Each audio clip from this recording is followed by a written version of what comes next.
This month, we're going to be checking in with some of Ireland's top athletes competing at the Paralympics.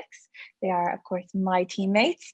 I am joined now with para swimmer Nicole Turner. Nicole, hello. Hello, Ellen. How are you? I am good. It's so interesting to be interviewing you right now because we're both actually when away. you're in a room beside me. Yeah, I know. That's the thing. You might notice the background that our walls are quite similar. So Nicole, it's not that long now until the Paralympics. How are you feeling? To be honest, I'm pretty excited. Like it's been a long time coming, but to actually think what it's in 2 weeks' time, it's very, very exciting. It's starting to feel real. And what are you looking forward to most about the games? I think just actually getting out there and competing. Like looking back on Rio, I was the baby of the team going around. Like I didn't really care. Whereas I think Tokyo will be a bit more serious, but serious in a good way. But then I'll still be able to enjoy myself as well.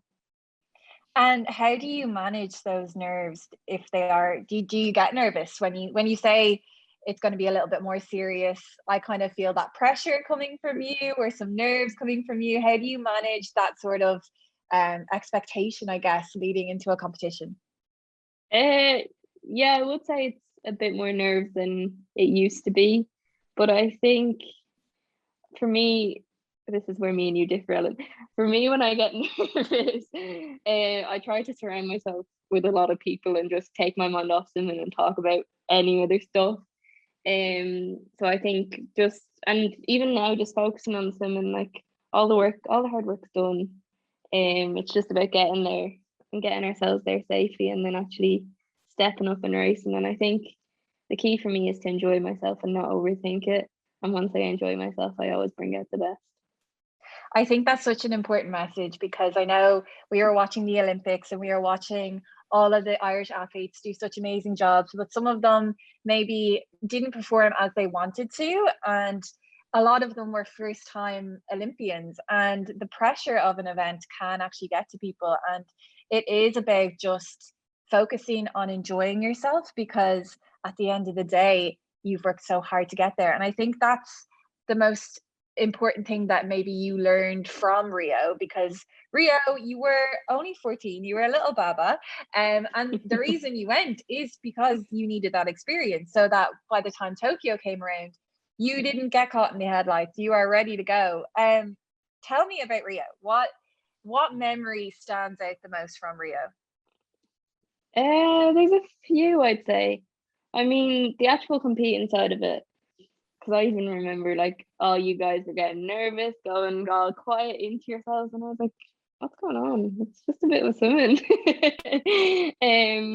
So yeah, I just think I really enjoyed it. And then there was the highs of all being together as like, and that was the thing about Rio as well, because it was my first games. It was my first time with the big majority of a team, whereas times before that we'd only been away with swimming. But the difference was we were away with all of these sports.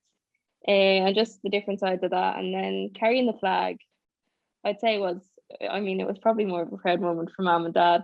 But when I look back on it, that will be the memory of Rio, I'd say. You were saying about how you were just so calm and relaxed. I remember in Rio, because I was 21 in Rio and you were 14, and I remember being so jealous of you just because you were so cool and relaxed, and I was like, oh, ignorance is bliss sometimes. And I remember you had already raced on day one, and I think I was racing on day two, and you came up to me that the night before and were like, hi Ellen, I have a cereal bar. I thought you might want it because this is what I eat before a race. And I literally was like, oh my God, you're so pure. You're so sweet. Oh, thank you so much. Are you going to be bringing all those cereal bars with you to Tokyo? I mean, you're stuck with me as your roommate now, Ellen. So I guess so. I guess I won't say no to any sort of food that's thrown at me. So when it comes to packing for a games, how do you plan everything? How do you make sure that you have everything that you need getting on the plane to Tokyo? I have to tell a dirty secret now, and people are going to be like, what, Nicole? So the youngest member of Team Ireland is Roisin, and about 4 days before we came out, we were just talking to each other about what to bring, and she was like, "Oh, here, I made a list." So she sent me her list. You are stealing the list of the youngest person on the squad. Oh my God, Nicole. What happened to all that experience? Roisin doesn't have as much experience as you do. I mean, yeah, it is very, and like, even it just was that little bit more stressful, I think, coming here, because we were going away for training, but then we are also going away for competing. So even today I packed my suitcase to go to Tokyo, and normally when I leave for Ventura, I just push everything into the suitcase and give it to my mom to wash when I get home, but that's not the case this time. So for those of you who aren't aware, we're actually on a training camp in Ventura at the moment. So we've been here for nearly 2 weeks, and then we head off to Japan tomorrow. And all of that in total is about 5 weeks away. So it does take a lot of preparation and planning to make sure that we have everything. What's your favorite snack to bring away with you, Nicole? Oh, it has to be jellies, I think. Like, I could probably live without everything, but like, I think I'm the one person on the team that if you come and ask me for a jelly, I'll give you a jelly. That is so true. Nicole always has a stash of jellies. I'm nearly surprised that M&S nearly don't have all of their jellies stocked out because Nicole bought the shop. M&S Percy Pigs never fails. Right, we'll move on to the actual training aspect of it. So Nicole, you're a sprinter. When it comes to training, what sort of different sets would you do compared to maybe a distance swimmer? So my sets are probably, as nice as it sounds, shorter but faster. So like, for the likes of Patrick on our team, he's a 400 swimmer, so he'd do more meters than me, and then when it come to the fast hard stuff, he'd do pace, whereas I do less meters. And then when it come to the fast stuff, like, as for this evening, the only thing I'm doing is a 50 fly for time. So I get lucky in that sense that my training sessions, there's not like, there's a lot of mileage at the start of the season, but then as the season goes on, the mileage gets shorter and shorter. Now, Nicole says that with a smile on her face, as if it is the easiest thing ever and anyone can do it. But actually, if you actually watch Nicole race, at the end of every race, Nicole pulls this amazing, disgusted looking face as if she smelled something absolutely rotten. And that is the face that Nicole has in every training session, because she's working so hard. She may be swimming less meters, but she's producing so much more lactate than everyone else that you just have to feel sorry for her. Nicole, can you describe the pain and why that face appears on your face at the end of it? For a start, I promise I love swimming. I don't even, like, to be honest, I don't realize I'm like, it's not like a thing I do. Like, as for my ritual of like my kick back on the block before I race, whereas like the face at the end of the swim, it's not purposely, it's just, I think it's just because, like, you give with racing, you give absolutely everything you've got. So when you finish, you don't have that much energy, and I think just to give me that little bit more energy to finish the race, I have to pull that stunning face when I finish. It's an automatic reflex for you now by this stage. Oh, it's weird if I don't do it. Never mind if I do it. So you just mentioned rituals. What do you mean by your little kickback on the block when it comes to racing? So ever since I think I started swimming internationally, with the blocks, they have like a wedge where you dive off them. And before every single race, I put my wedge in place. But the way it kind of like clicks into place, I don't let it click into place. I don't click it into place. I get up on the block, and then with my back foot, I kick it back into place to make sure the block's ready and I'm ready. And do you think there's a loud bang that happens? So that's how you know that Nicole is racing, because it will be really, really quiet and all you'll hear is a big bang. And have you ever had a race or a competition where you weren't able to do that? I've had a race where I didn't do it. Like, I simply just not forgot, but I just, for some reason, I didn't do it, and the race didn't go to plan. So ever since it didn't go my way, that I didn't do it, I've done it ever since. So it's a little bit of a It's a Oh little. God, if this doesn't happen, something bad is going to happen. That's how you So know I'll be ready in Tokyo. it makes you feel good, exactly. It So on does. race day, can you just give me a little bit of a walkthrough of what happens on race day? So in swimming, in the Paralympics, it goes heats and finals in the same day. So what happens when you wake up? I mean, people would just think, oh, you wake up, you go behind the block and you swim, but that's simply not it. So I like a lot of time before I race. So I'd get up. I'm not a big breakfast person, but I try to eat as much food as I can the morning of my race, and then I'd go to the pool like 2.5, 3 hours before my swim. I'd do a really nice long dry land. Then I'd get in the water for about 40 to 45 minutes to do my warm up. I'd do a few dives, and then two of the coaches have the glorious job of putting skins on me. So when you say two staff members put the skins on you, do you just like lie there on the floor? I have done that before. I don't lie, I'm not that lazy. I kind of just stand around, and then sometimes I try help, but then me helping, they're just like, no, Nicole, stop. We got it. And that's just because it's so difficult to put on a racing suit. I don't think people understand No, how tight and how small they have to be for them to work properly. exactly. And then I'd put my racing suit on. I'd have a few jellies after my racing suit, and then I'd go to the call room 20 minutes before my race, and then I'd race. But then even when the race is finished, I'm not finished. I'd get out. As for these competitions, you have to do an interview, and then after the interview, I have to go back to our physiologist to get our lactate, and then I'd do a swim down, and then I'd be allowed home to go and sleep. And then if I made a final, I'd go back and do it all again. All again. And what happens in the call room? Like, what do you do? I know when I'm in the call room, I sit there and listen to music. Do you listen to music? Do you talk to people? No, I think, yeah, I talk to people. I'm not one of them, because I feel like if I was to listen to music, it'd just get me that bit more nervous that I didn't need. So I kind of I either go into my own little world if no one wants to talk to me, but if people do talk to me, I do talk back to them. It's a nice place in Nicole's own little world in her head. It's where she goes. She thinks happy thoughts. That's exactly it.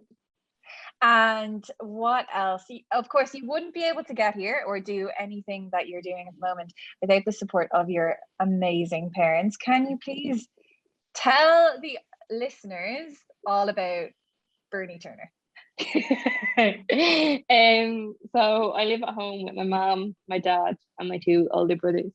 My And two where older is brothers that? in Port Arlington in County Laois. My two older brothers, one of them's doing a college degree and the other one's doing an apprentice. And then my dad works a full-time job, so he's in work 5 days a week. My mom is a qualified nurse, but after I was born a sick baby. So she just took time out, especially because me and my brothers were still really young. She took time out to look after myself and my brothers when we were younger. But then I got into swimming. And swimming's that committed sport that you have to give it everything or you give it nothing. And so then when I got back into swimming, my mom decided that she wasn't going to go back to work, and she was going to take me to and from the pool each day. At the start, it wasn't bad, like it was only a local pool. But now I swim. So I live in Port Arlington in County Laois, and I swim in the NAC in Blanchardstown. So it takes us an hour and 10 minutes to get to the pool each day. And even on days like a Saturday morning, so we'd be in the pool for 7 o'clock on a Saturday morning. My mom would drop me to the pool, and then she'd go to the back of the car park and set up a bed in the back of the car and sleep for 2 hours. So you heard it here first, that your beautiful Toyota have lended you for a while. It makes a great little sleeping area. I mean, we're grateful for the car, but we're also grateful for the extra bit of sleep as well. And what else? What happens when you come out of the pool? So I know when you finish exercising, you try and get your nutrition in within 30 minutes of training. So how do you make sure that you're able to recover before you're home in that hour and 10 minutes? I mean, my mom's lovely, and she does. It's not so bad now, as it's not as challenging now as it was before, because now I'm obviously not in school. And plus we're swimming in the middle of the day. But back when we were swimming with the NAC in the evenings, I'd come out of the pool at 7 o'clock and I'd eat my dinner in a thermal food flask that my mom had cooked the dinner during the day, and then she'd put it in the flask and take it with us to Dublin, and then my dinner would still be hot by the time I got out of the pool. So super Bernie, basically. She's like super mommy. She's like the Kris Jenner of para swimming. She's the momager. She even like brings banana bread to training for all your other teammates, and of course Dave Malone, your coach, who adores them.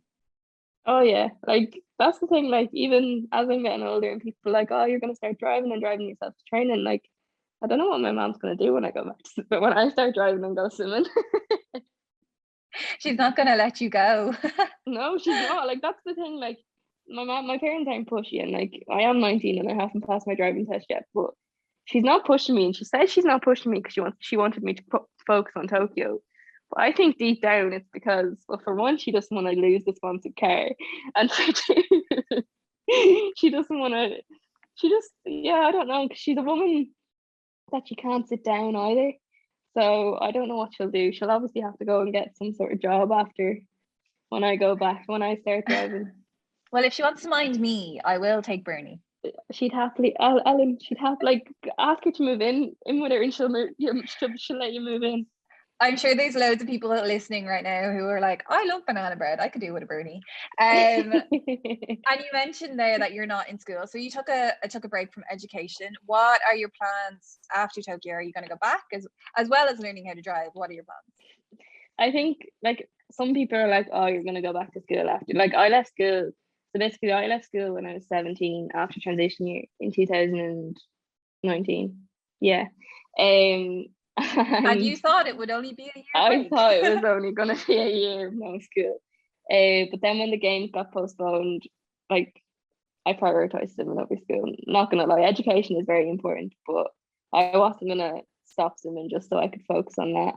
And then like people are like, now are you going to go to school? But to be honest, I'm 19, and if I were to go back to school a bunch of 17-year-olds, I don't think it's the top of my list. So I think I'm going to go and do a PLC in college, and then hopefully that'll lead me, and plus it'll be something I'll be interested in rather than going to school 5 days a week to do subjects I'm not sure what I want to do in.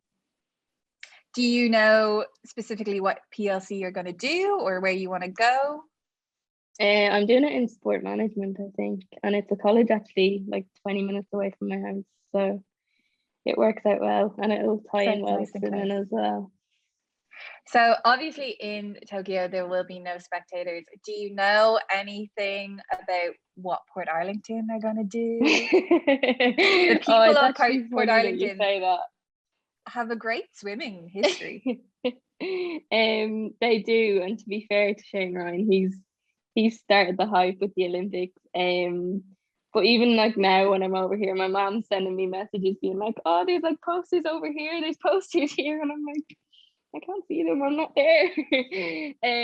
But I think there will. I mean, I'm not sure, I'm not at home to see what's going on, but I think the people of Port Arlington are very, very supportive of me. Like it's a pretty small town, so I'm pretty well known in the town, and everyone's just so supportive, and even they've been waiting for this as long as I have, so they're all really excited to tune in and watch. That's so exciting. And do you get like noticed when you're out walking around? Yeah, and like more like it doesn't bother me. Well, it never did bother me, but like when it first started, I kind of looked at the person and I'm like, who are you? Why are you talking to me? Whereas now I'm kind of like, oh, I appreciate you. Like sometimes there will be people that'll come up to me and be like, oh, hi Nicole, how are you? And I'm kind of like, yeah, I'm good, thank you, but I don't know who you are. You're just a little bit awkward. You haven't fully mastered the, oh, hi. Exactly. I haven't mastered the fakeness of pretending to know someone just yet. You'll get there. And do you find that since Rio and kind of the success you've had at European and World Championships that you've become a little bit of a role model to your community and perhaps the little people of Ireland? I know they're very special, an important part of your life. I think I have, like, even it was very cute yesterday. So my brother's girlfriend at the minute, like, so they've been going out about nearly a year now. And when they first started going out and she came to the house and like my brother was telling her all about me, she actually couldn't swim. Like she was never able to swim before. And she got into swimming lessons and now like she can actually swim. And she texted me yesterday and she was at the pool and she said there was a little disabled girl there. And she started crying because she wasn't getting her swimming right. And then her mom turned to her and was like, "It's okay, Nicole Turner went through this and look at her now." Oh my So God. to just like to think that I do, like to think people look like, I'm even going back to like I obviously have dwarfism. And when I first found out I had dwarfism, I looked up to Ellie Simmons at the Beijing Paralympics in 2008.